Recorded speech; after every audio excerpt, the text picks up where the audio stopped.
Nous sommes à Gombe, dans la ville-province de Kinshasa, précisément dans la salle Léon Hôtel, la salle qui abrite bien sûr la conférence inaugurale des femmes avocates de la République démocratique du Congo. Donc ces dames sont membres de l'Alliance internationale des femmes avocates. Il y a beaucoup de thèmes, ils auront des thèmes vraiment intéressants à exploiter. Mon cher confrère, c'est toute une conférence, ça. Demander des preuves, c'est assez compliqué.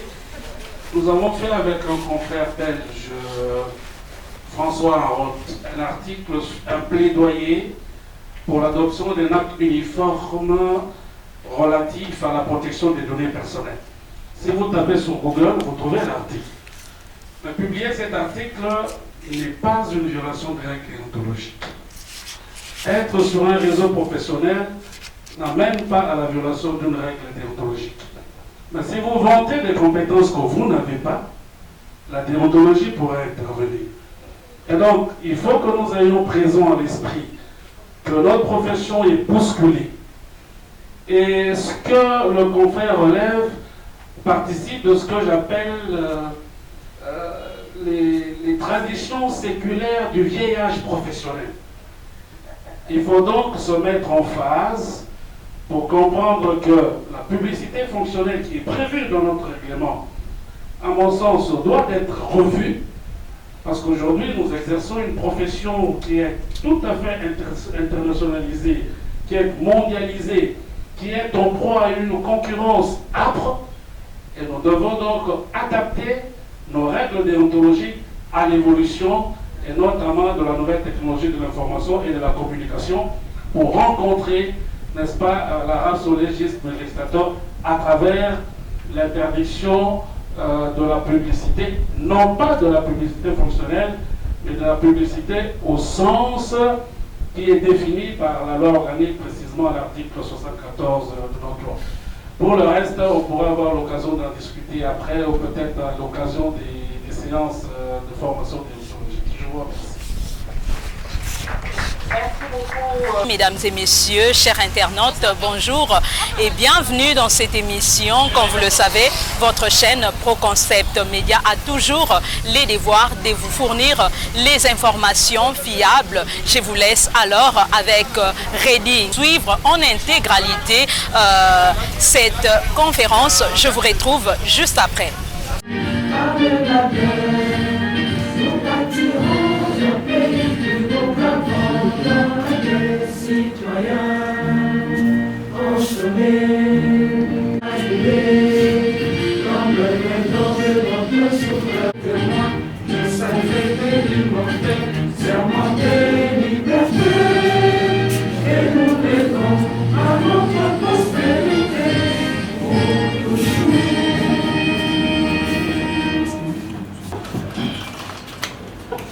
Merci, chers confrères, je ne sais pas si je dois dire chers consoeurs, maître Olen.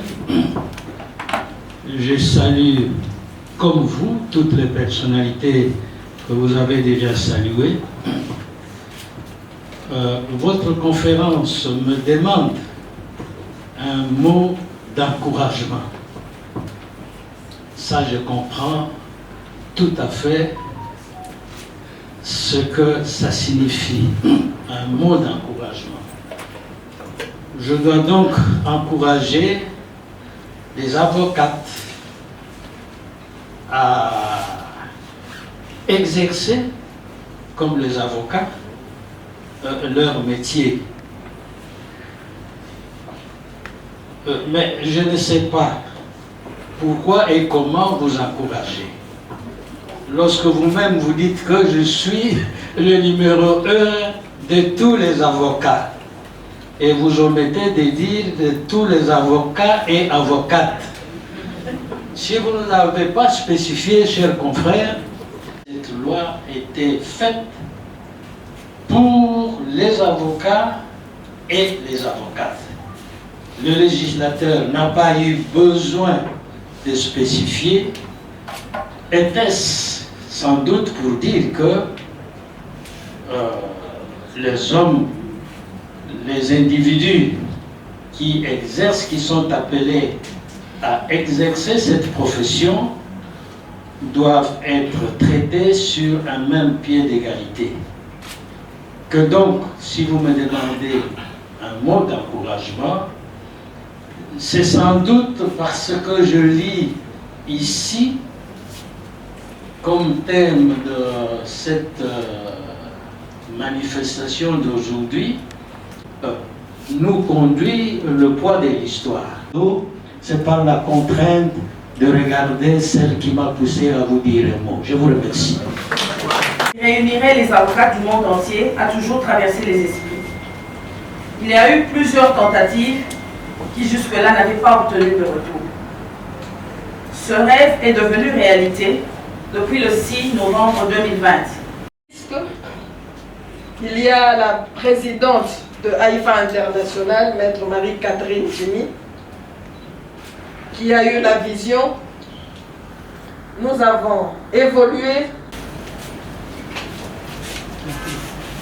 Mesdames et messieurs, distingués invités, Monsieur le bâtonnier national, Monsieur le bâtonnier,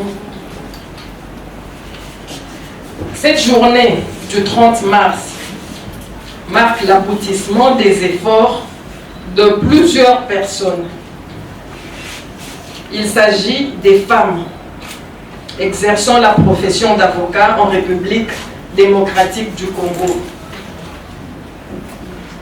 Elle marque la sortie officielle de l'Alliance internationale des femmes avocates en RDC, Haïfa RDC, caractère socio-professionnel. Caractère social. Cette conférence a connu un franc succès. Nous avons eu des participants, hommes et femmes, de tous les bords et de toute la planète. Je salue pour cela les efforts louables et le travail acharné des organisatrices. Je salue l'esprit d'unité, l'esprit d'équipe, de complémentarité. Et elle va y arriver.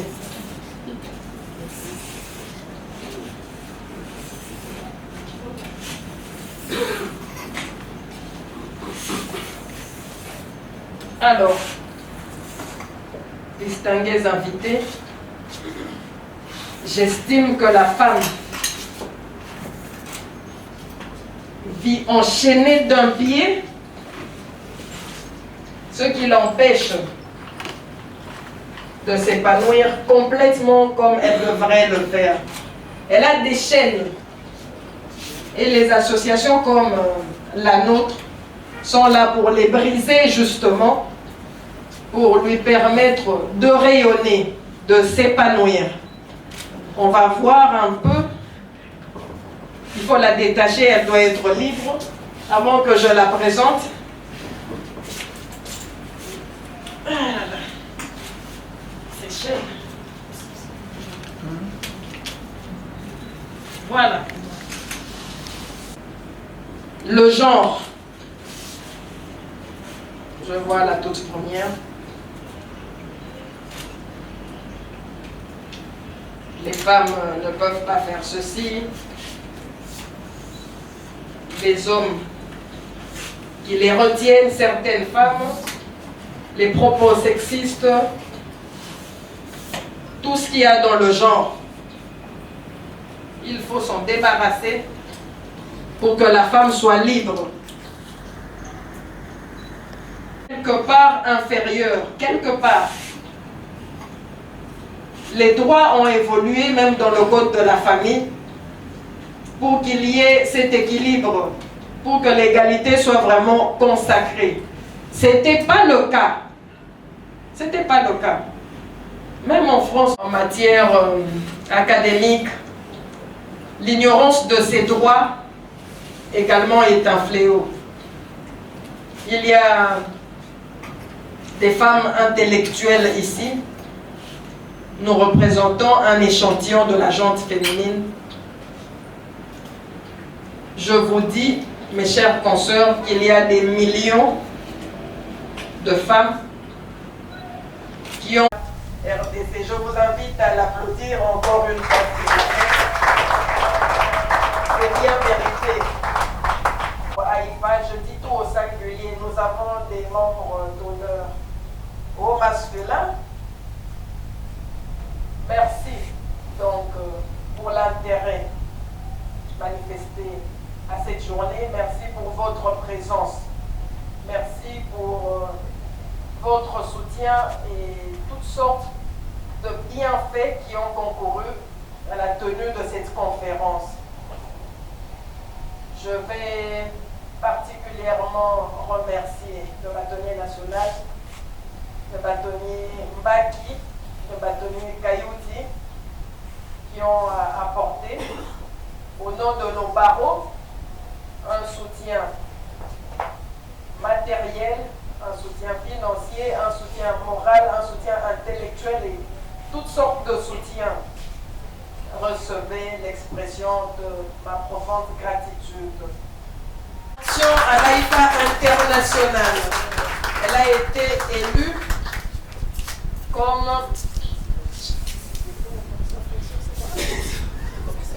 voilà. Alors, Maître Matiaf, où est-ce qu'elle est? Elle était là. Ah, merci.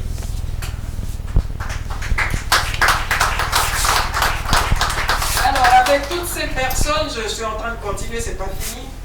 La présidente, elle était prête à écouter toutes sortes d'idées et à abandonner ses propres idées pour prendre ça. C'est ce qui a fait la réussite de l'événement d'aujourd'hui. Le cœur, les bras, vous avez tout donné pour qu'on puisse atteindre l'objectif.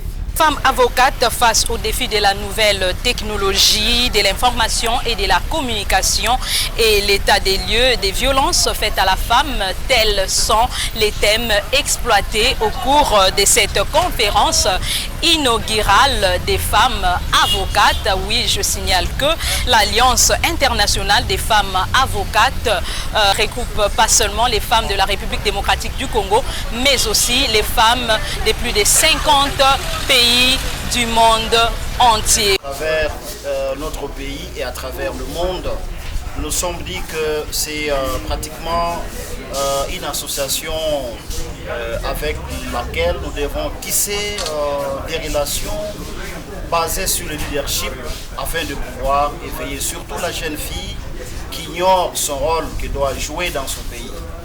La femme, j'ai toujours dit que c'est la partenaire la plus importante dans ce pays et il faudrait à ce que nous puissions jeter un regard particulier par rapport à sa manière de faire les choses. Et donc il faudrait à tout prix valoriser les femmes à travers le pays, que les femmes aient des informations qu'il faut et surtout la formation. Et avec ça, nous osons croire que notre pays ira de l'avant en s'appuyant sur la femme parce que la femme a des valeurs et ces valeurs doivent être encadrées pour faire booster notre pays et sur le plan national, et sur le plan régional et aussi sur le plan mondial. Donc s'appuyer sur la femme, c'est pratiquement, comme on le dit, éduquer une femme, c'est éduquer toute une nation. Donc avec des femmes comme ça, des valeurs, les jeunes filles qui sont encadrées au niveau du Forum national de la jeunesse auront chaque fois des informations qu'il faut pour aller de l'avant. Voilà. Vous étiez certainement nombreux à nous suivre, chers internautes. En tout cas, merci beaucoup pour l'attention soutenue. N'oubliez pas surtout de liker, n'oubliez pas surtout de partager et de vous abonner massivement. Quant à moi, je compte vous retrouver prochainement dans un prochain numéro. Au revoir.